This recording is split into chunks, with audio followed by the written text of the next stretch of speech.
The poem of the man God. The Glorification. Chapter 640. The Two Shrouds of the Lord. 5th of October, 1951. It is night time. The moon, at her highest point, with her silvery light, illuminates the whole of Gethsemane and the little house of Mary and John. Everything is silent. Even the Kidron, which has become a fine stream of water, makes no noise. All of a sudden, a rustling of sandals can be heard in the deep silence, and it becomes more and more distinct and closer, and with it the whispering of some deep masculine voices. Then 3 people appear from the clump of trees, and they direct their steps towards the little house. They knock at the door. A lamp is lit, and a faint flickering light filters through a fissure in the door. A hand opens. A head looks out. A voice, John's, asks, "Who are you?" "Joseph of Arimathea, and with me are Nicodemus and Lazarus." "The hour is indiscreet, but prudence has forced it on us. We have brought something for Mary, and Lazarus has escorted us." "Come in. I will go and call her. She's not sleeping. She's praying up there in her little room on the terrace. She likes it so much," says John. And he quickly climbs the little staircase leading to the terrace and to the room.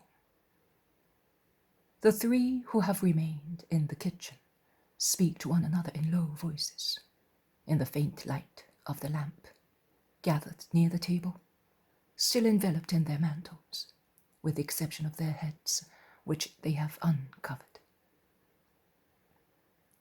John comes back in with Mary, who greets the 3, saying, "Peace to all of you." "And to you, Mary," they reply, bowing. "Is there any danger? Has anything happened to the servants of Jesus?" "Nothing, woman. We have decided to come to give you a thing that now we know for a certainty, but we had already had a foreboding of it. You wished to have. We did not come sooner because there has been a contrast of ideas among us, and also between us and Mary of Lazarus. Martha has not declared her opinion on the matter. She only said, 'The Lord, either directly or by inspiring other people to speak, will tell you what to do.' And actually, we have been told what to do, and that is why we have come," explains Joseph. "Has the Lord spoken to you? Has he come to you?" "No, Mother, he has not come any more after his ascension to heaven. Previously, yes, he appeared to us, and we told you, in a supernatural way. After his resurrection in my house. On that day, he appeared to many people at the same time to give proof of his divinity and of his resurrection. Then we have seen him again while he remained among men, but no longer in a supernatural manner, but as the apostles and disciples saw him," says Nicodemus, replying to her. "So, how did he show you the way you had to follow?" "Through the words of one of his favorites and successors." "Peter I do not think so. He is still too frightened, both of his past and of his new mission. No, Mary, not Peter, who, however, is really becoming more and more confident.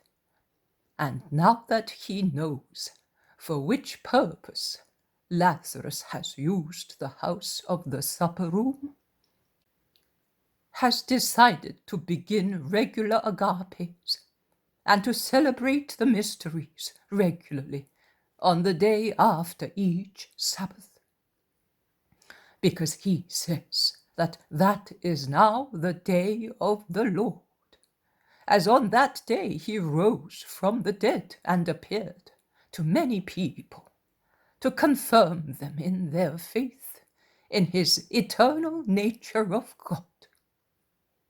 There is no longer the Sabbath, as it has been for the Hebrews, perhaps since the Shabbos. There is no longer the Sabbath, because there is no longer the synagogue for Christians, but the church, as predicted by the prophets.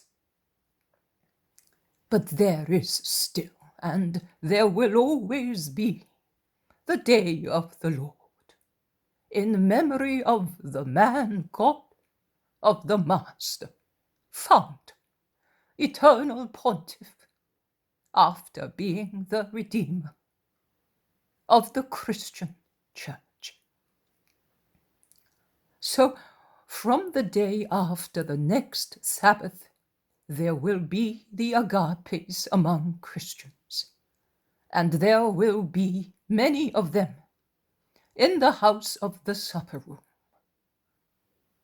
which was not possible before, both because of the hatred of Pharisees, priests, Sadducees, and scribes, and of the temporary dispersion of many followers of Jesus, shaken in their faith in him and frightened of the hatred of the Judeans. But now, those who hated us, both because of their fear of Rome, that has found fault with the behavior of the proconsul and of the crowds, and because they consider the excitement of the fanatics to be over. That is how they define the faith of the Christians in Christ, owing to the momentary scattering of the believers, truly of a short duration and now completely over, because all the sheep have gone back to the fold of the true shepherd, are not keeping such a watchful eye on us. I should say that they take no interest in it, as if it were a dead matter that had come to its end. And that allows us to assemble for the agapes. We want you to be able, also with regard to the previous one, to have this souvenir of him, to be shown to the believers, in order to confirm them in their faith, without it grieving you too much. And Joseph hands her a bulky roll that, enveloped in a dark red cloth, he had held so far concealed under his mantle. What is it? Asks Mary, growing pale. His garments, perhaps. The one I made for him. For, oh, she says, weeping. At no price could we find them any more. Who knows how and where they ended up, replies Lazarus, and he adds, but this is also his garment, his last one, It is the clean shroud in which the most pure Lord was enveloped after his torture and after the purification, although hurried and relative, of his members soiled by his enemies, and the summary embalming. When he rose, Joseph took both away from the sepulchre and brought them to us at Bethany to avoid any sacrilegious abuse on them. Jesus' enemies will not dare too much in Lazarus' house, and less than ever since they heard that Rome censured the action of Pontius Pilate. Then after the first days, the most dangerous ones, we gave you the first shroud, and Nicodemus got the other and took it to his country house.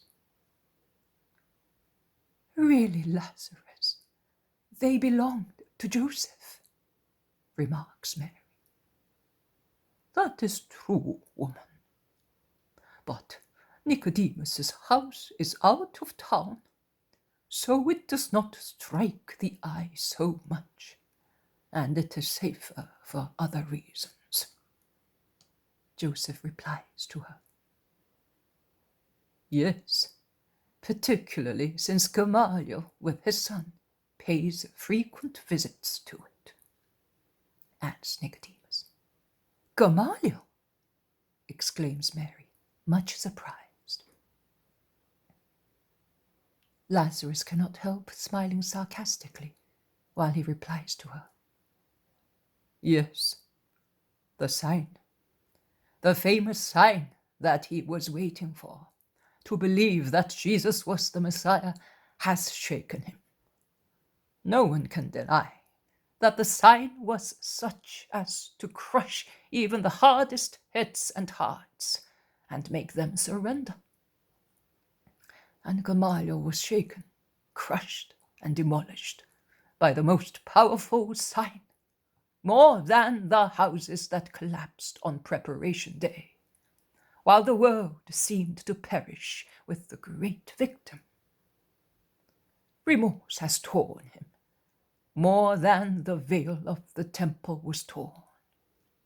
The remorse for never having understood Jesus for what he really was.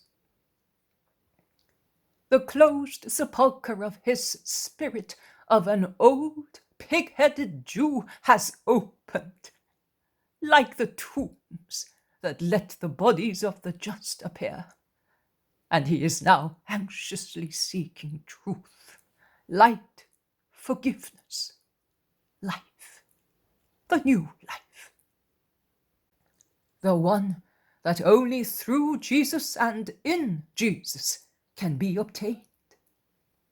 Oh, he will still have to work hard to clear his ancient ego completely of the rubble of his past way of thinking. But he will succeed. He is seeking peace, forgiveness, and knowledge. Peace for his remorse, and forgiveness for his stubbornness, and full knowledge of him whom, when he could, he did not want to know fully.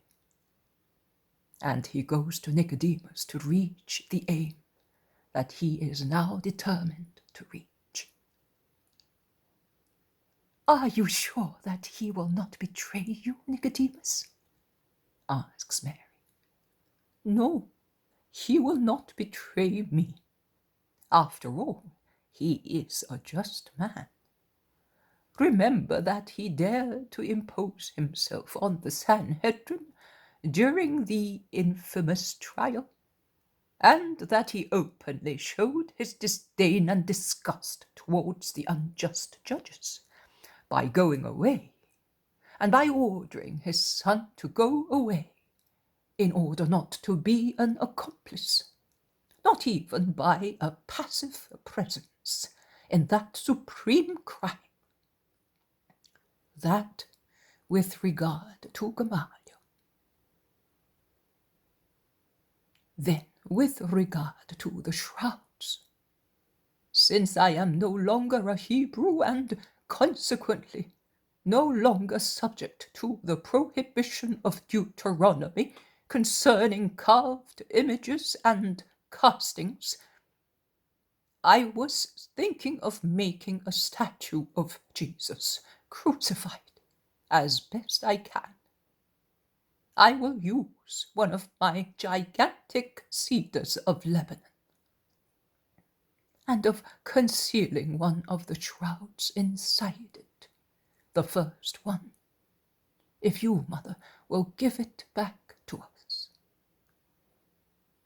It would always distress you too much to see it, because the filthiness with which Israel struck the Son of its God is visible on it.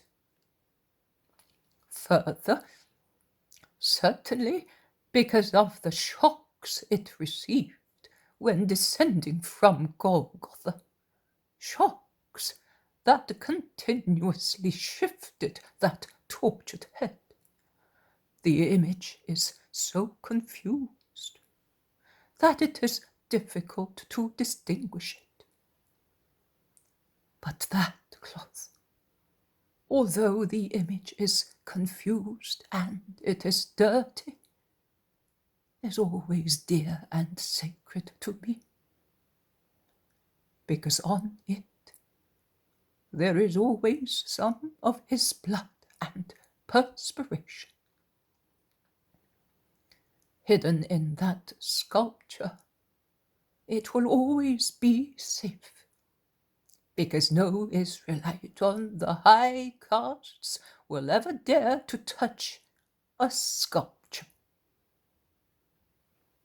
But the other one, the second shroud, which was on him from the evening of preparation day until the dawn of the resurrection, must come to you. And I am warning you, so that you may not be too deeply moved in seeing it. And you must be informed that the more the days passed, the more clearly his image appeared, as he was after being washed. When we collected it from the sepulchre, it seemed that it simply retained the impression of his members covered with the oils, and mixed with them the drainage of blood and serum from the many wounds. But either through a natural process, or, which is much more certain, by a supernatural will, a miracle of him to give joy to you, the more time passed, the more precise and clear the impression has become. He is there, on the cloth, handsome, imposing, even if wounded, serene, peaceful, also after so many tortures. Have you the courage to see it? Oh, Nicodemus, that was my supreme desire. You say that his appearance is peaceful.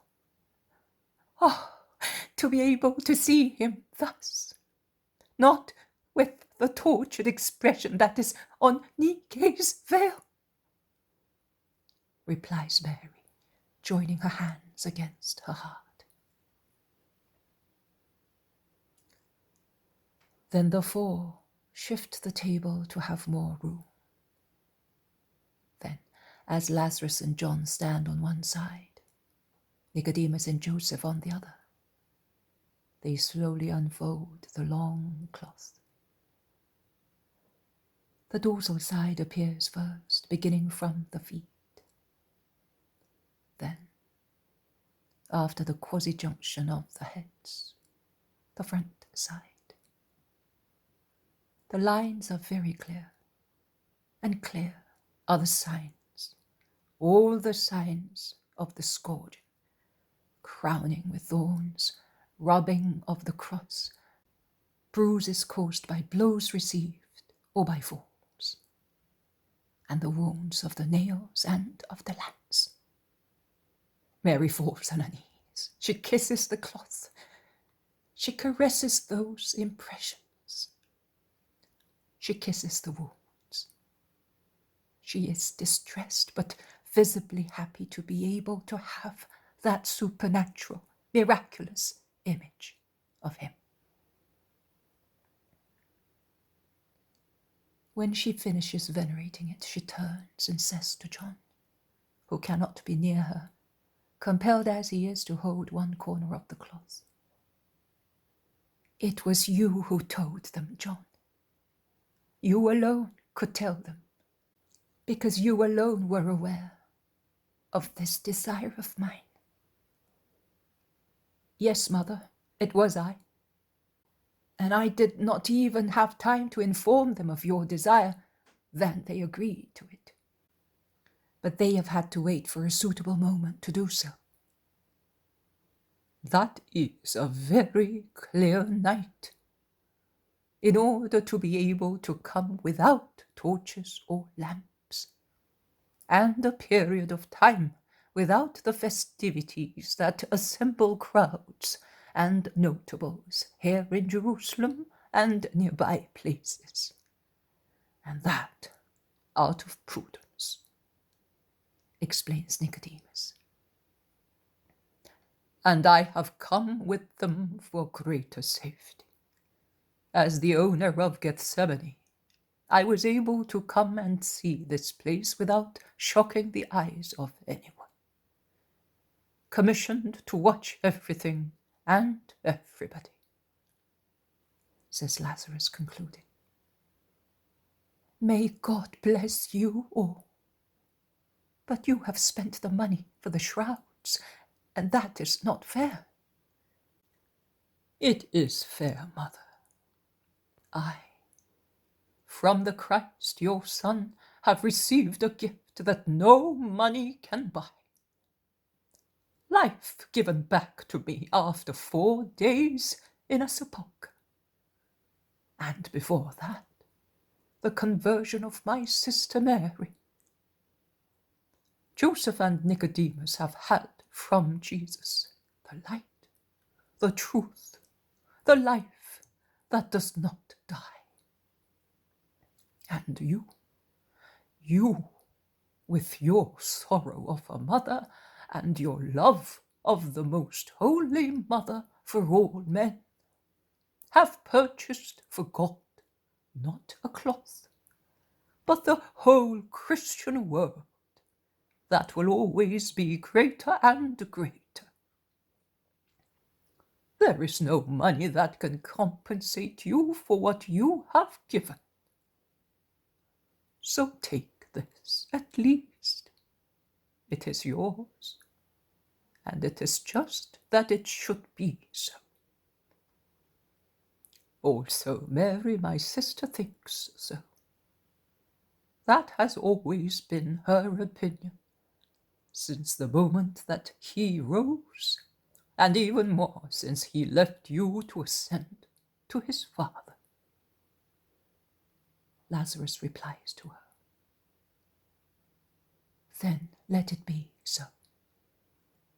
I will go and get the other one. It in fact grieves me so much to see it. This one is different.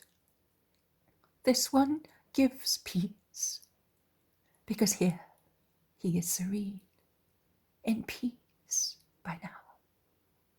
In his mortal sleep, he already seemed to be feeling the life that is coming back, and the glory that no one will ever be able to strike and demolish.